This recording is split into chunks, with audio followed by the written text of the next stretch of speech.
नमस्कार मित्रांनो, मी आहे अविनाश सपकाळ आणि तुम्ही बघत आहात आपला चॅनल ASKTraders. आजच्या व्हिडिओमध्ये आपण पोझिशनल ट्रेडिंग स्ट्रॅटजीज पाहणार आहोत. पोझिशनल ट्रेडिंगमध्ये आपण शेअर 1 ते 2 महिन्यापर्यंत आपल्याकडे ठेवतो.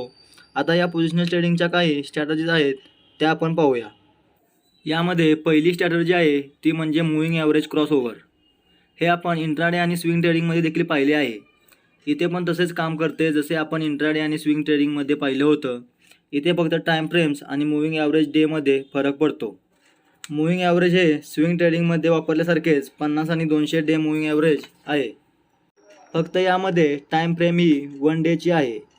50 आणि 200 दिवसांच्या मूव्हिंग ॲव्हरेज क्रॉसओव्हरला गोल्डन क्रॉसओव्हर रेशो देखील म्हटले जाते. यामध्ये जेव्हा 50 दिवसांचे मूव्हिंग ॲव्हरेज हे 200 दिवसांच्या मूव्हिंग ॲव्हरेजला खालून वर क्रॉस करते तेव्हा शेअर बुय करतात आणि जेव्हा 50 दिवसाचे मूव्हिंग ॲव्हरेज 200 दिवसांच्या मूव्हिंग ॲव्हरेजला वरून खाली क्रॉस करतात तेव्हा शेअर सेल केला जातो. शेअर बुय करताना शेअर अपट्रेंडमध्ये तर शेअर सेल करताना तो डाऊनट्रेंडमध्ये पाहिजे.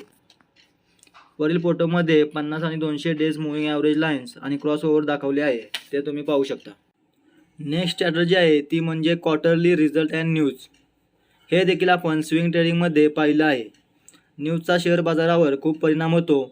सध्याचीच गोष्ट घ्या की जेव्हा कोरोना या आजाराची वॅक्सिन ॲस्ट्राझेनेका ही कंपनी बनत होती तेव्हा त्याचा शेअर 3300 वरून डायरेक्ट 4700 पर्यंत गेला होता.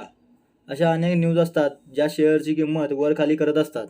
तसेच गव्हर्नमेंटच्या पॉलिसीचा देखील यात खूप फरक पडतो. जसे की monetary policy, stimulus package, budget.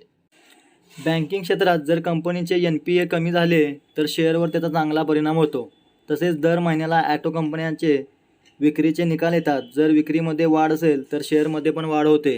याचप्रमाणे जर टेलिकॉम क्षेत्रातील कंपन्यांचा ARPU म्हणजेच ॲव्हरेज रेव्हेन्यू पर युजर मध्ये वाढ झाली तर शेअरमध्ये वाढ होते. आणि फार्मा कंपन्यांमध्ये जर नवीन औषधांचे पेटंट भेटलं किंवा औषधाला US FDA अप्रुव्हल आला की शेअरची किंमत वाढते. त्यामुळे न्यूज या शेअरच्या वाढीसाठी खूप मदत करतात.